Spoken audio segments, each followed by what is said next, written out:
at least some Pakistani officials are supporting Taliban fighters in Afghanistan. Simon Denyer joins us now. He's the Washington bureau chief for the Reuters news agency. Spent 7 years working in Pakistan, Afghanistan, and then India. Good to see you again. Thank you. Good to see you, Shep. Yeah. The unfortunate thing is here, it's not new that the ISI and others are supporting our enemy. Sadly, it's not new at all. Everybody in the region has known this for a very long time. So there's no real news here. What's new is that the administration has decided to stop playing nice with the Pakistanis and actually starting to come out with some of the things that have annoyed people in the military and the administration for a very long time. And there's a breakdown of that relationship between the US government and the Pakistani government and Pakistani military, and that's what's new here. And you're seeing that both with the incident over the NATO strikes and these accusations that are coming out. Well, you know, from everything that we're hearing, and help me with this, but it appears that there is more of a strike, according to our sources, against the Haqqani network in the north, which for people who aren't that familiar with it is basically a big crime syndicate, if you would say that's fair. And there is a collision happening there. That's the reason we're seeing more of these drone strikes and hearing more about Pakistan, right? Yeah, look, the Haqqani network are hugely powerful, and they've had huge support from the members of parts of the ISI for a very long time. And I think the Americans have realized that they're a crucial part of trying to get the Pashtun population on side. They can't recruit Pashtuns even into the Afghan army as long as the Haqqanis have this power over eastern Afghanistan and parts of Pakistan. So really the Haqqanis are very much in the sights of the US and the Afghans as key players here that both sides need to either beat or get to the negotiating table. And in any war, and here especially, no exception, you want to break the will of the people you're fighting against. And if they're able to get to the Haqqani network, there are those analysts who suggest that that could be a very big deal indeed.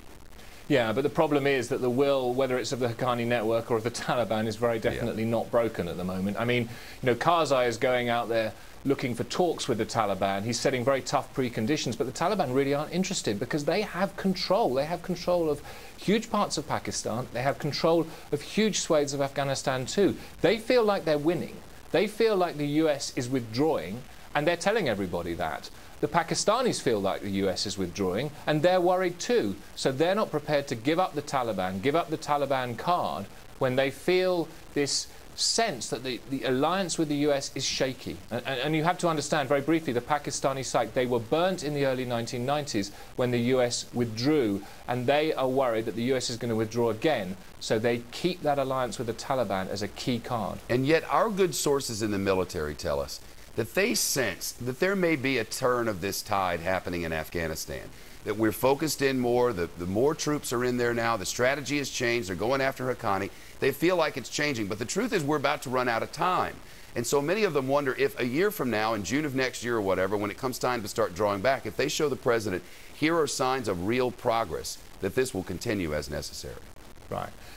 The military strategy is not a bad strategy, and the military strategy is getting results as a military strategy. There's no doubt about that. But have you seen progress on all the other things that make up a strategy? Have you seen progress on governance in Afghanistan? No. Is the private sector in Afghanistan taking off? There are efforts to develop the Afghan economy? Is that happening?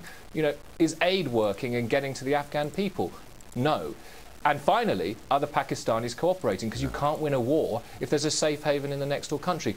Those three conditions are still not met. And I'm afraid that the military, whatever the military does, and I'm sure you're right, I'm sure they are making successes and making inroads, it's going to be for naught if they can't make progress on the other fronts. It was explained to me today, and it's worth noting, that no counterinsurgency has ever been successful when the insurgents have a safe haven. And in this case, they have a safe haven in the north and one in the south.